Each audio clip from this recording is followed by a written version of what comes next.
आज से 2500 वर्ष पूर्व जिस दिन बुद्ध का जन्म हुआ, घर में उत्सव मनाया जाता था। सम्राट के घर बेटा पैदा हुआ था, पूरी राजधानी सजी थी। रात भर लोगों ने दिए जलाए, नाचे, उत्सव का क्षण था। बूढ़े सम्राट के घर बेटा पैदा हुआ था। बड़े दिन की प्रतीक्षा पूरी हुई थी। बड़ी पुरानी अभिलाषा थी पूरे राज्य की। मालिक बूढ़ा होता जाता था और नए मालिक की कोई खबर न थी। इसलिए बुद्ध को सिद्धार्थ नाम दिया। सिद्धार्थ का अर्थ होता है अभिलाषा का पूरा हो जाना। पहले ही दिन जब द्वार पर बैंड बाजे बजते थे, शहनाई बजती थी, फूल बरसाए जाते थे महल में, चारों तरफ प्रसाद बंटता था, हिमालय से भागा हुआ एक वृद्ध तपस्वी द्वार पर खड़ा हुआ आकर। उसका नाम था असीता।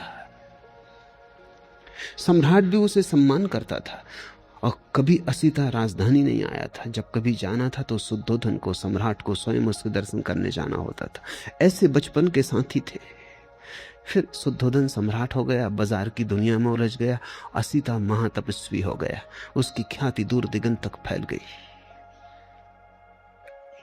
असीता को द्वार पर आए देखकर शुद्धोधन ने कहा, आप और यहां क्या हुआ, कैसे आना हुआ?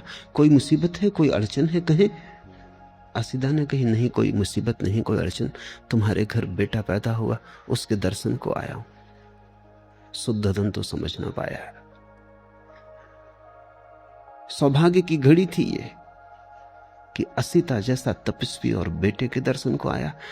भागा गया अंतःगृह में, नवजात शिशु को लेकर बाहर आ गया। असीता झुका और उसने शिशु के चरणों में सिर रख दिए और कहते हैं शिशु ने अपने पैर उसकी जटाओं में उलझा दिए। फिर तब से आदमी की जटाओं में बुद्ध के पैर उलझे। फिर आदमी छुटकारा नहीं पा सका और असीता हंसने लगा और रोने भी लगा। और शुद्धोधन ने पूछा कि शुभ घड़ी में आप रोते क्यों हैं? असीता ने कहा, ये तुम्हारे घर जो बेटा पैदा हुआ है, ये कोई साधारण आत्मा नहीं, असाधारण है। कई सदियां बीत जाती, ये तुम्हारे लिए ही सिद्धार्थ नहीं है, ये अनंत अनंत लोगों के लिए सिद्धार्थ है। अनेकों की अभिलाषाएं इससे पूरी होंगी। हंसता हूं कि इसके दर्शन मिल गए, हंसता हूं, प्रसन्न हूं कि इसने मुझ बूढ़े की जटाओं में अपने पैर उलझा दिए। ये सौभाग्य का क्षण है। रोता इसलिए हूं कि जब ये कली खिलेगी, फूल बनेगी, जब दिग दिगंत में इसकी सुवास उठेगी और इसकी सुवास की छाया में करोड़ों लोग राहत लेंगे, तब मैं न रहूंगा। ये मेरा शरीर छूटने के करीब आ गया।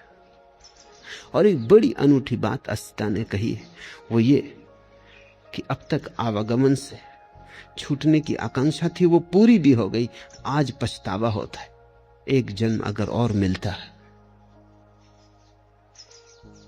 तो इस बुद्ध पुरुष के चरणों में बैठने की, इसकी वाणी सुनने की, इसकी सुगंध को पीने की, इसके नशे में डूबने की सुविधा हो जाती। आज पछताता हूं, लेकिन मैं मुक्त हो चुका हूं। ये मेरा आखिरी अवतरण है, अब इसके बाद देह न धर सकूंगा। अब तक सदा ही चेष्टा की थी कि कब छुटकारा हो शरीर से, कब आवागमन से। आज पछताता हूं कि अगर थोड़ी देर और रुक गया होता। इसे तुम थोड़ा समझो। बुद्ध के फूल के खिलने के समय असीता चाहता है कि अगर मोक्ष भी दांव पर लगता हो तो कोई हर्जा नहीं। तब से 2500 साल बीत गए। बहुत प्रज्ञा पुरुष हुए, लेकिन बुद्ध अतुलनीय है। और उनकी अतुलनीयता इसमें है कि उन्होंने इस सदी के लिए धर्म दिया और आने वाले भविष्य के लिए धर्म दिया। कृष्ण की बात कितनी ही समझा के कही जाए, इस सदी के लिए मौजू नहीं बैठती।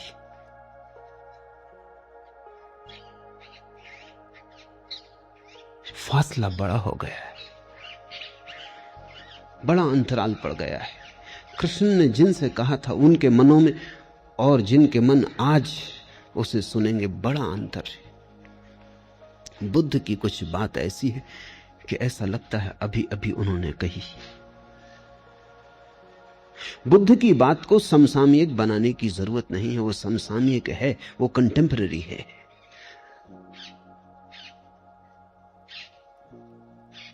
कृष्ण पर बोलो तो कृष्ण को खींच के लाना पड़ता है 20वीं सदी में, बुद्ध को नहीं लाना पड़ता। बुद्ध जैसे खड़े ही हैं 20वीं सदी में ही खड़े, और ऐसा अनेक सदियों तक रहेगा, क्योंकि मनुष्य ने जो होने का ढंग अंगीकार कर लिया है बुद्धि का, वो अब ठहरने को है, वो अब जाने को नहीं, और उसके साथ ही बुद्ध का मार्ग ठहरने को है। धम्मपद उनका विश्लेषण है, उन्हें जो जीवन की समस्याओं की गहरी छानबीन की है उसका विश्लेषण है। एक एक शब्द को गौर से समझने की कोशिश करना, क्योंकि ये कोई सिद्धांत नहीं है जिन पर तुम श्रद्धा कर लो। ये तो निष्पत्तियां हैं प्रयोग की, अगर तुम भी इनके साथ विचार करोगे तो ही इन्हें पकड़ पाओगे। ये आंख बंद करके स्वीकार कर लेने का सवाल नहीं है, ये तो बड़े सोच विचार मनन का सवाल है।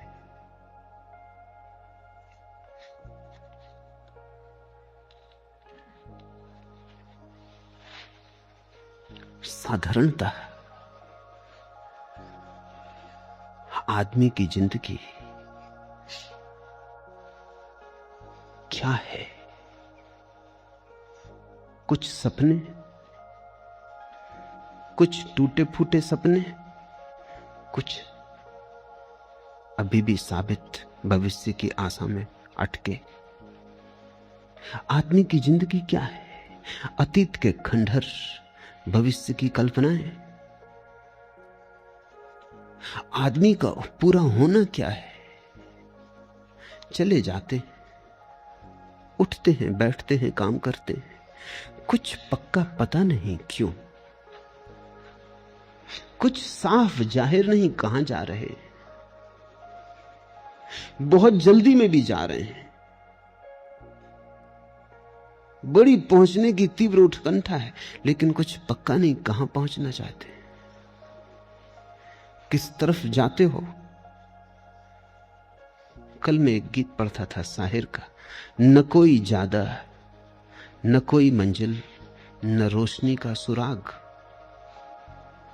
न कोई ज्यादा न कोई मंजिल न रोशनी का सुराग, भटक रही है खलाओं में जिंदगी मेरी।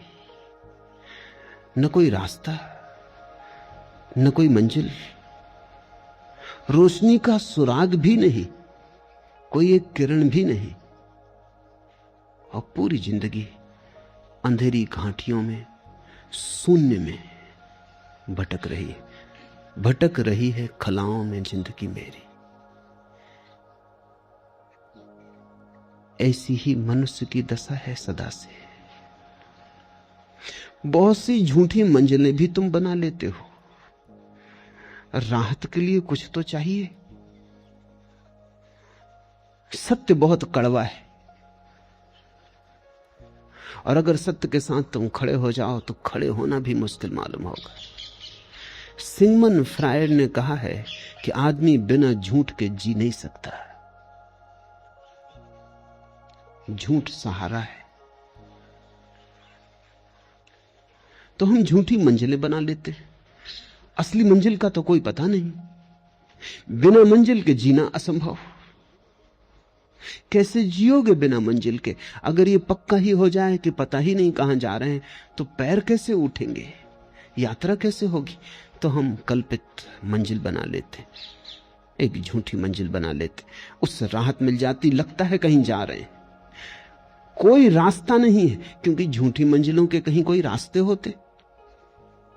जब मंजिल ही झूठी है तो रास्ता कैसे हो सकता है? तो फिर हम रास्ता भी बना लेते, रास्ता बना लेते हैं, मंजिल बना लेते हैं, सब कल्पित, सब मन के जाल, सब सपने, और ऐसे अपने को भर लेते हैं और लगता है शून्य भर गया, जिंदगी बड़ी भरी पूरी। कोई कुछ दिन हुए चल बसा,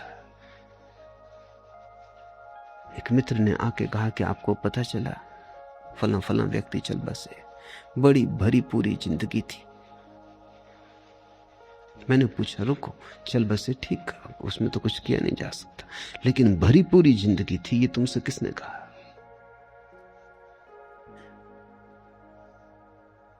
शायद उन्होंने सोच के कहा भी नहीं था, थोड़े झिझके कहा मैं तो ऐसे ही कह रहा था, कहने की बात थी।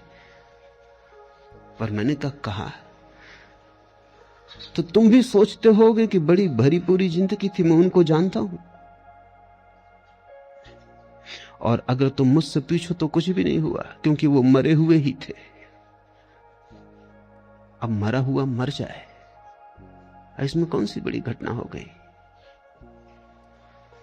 जिंदा वो कभी थे नहीं, क्योंकि जिंदगी तो सत्य के साथ ही उपलब्ध होती है, और कोई जिंदगी नहीं है।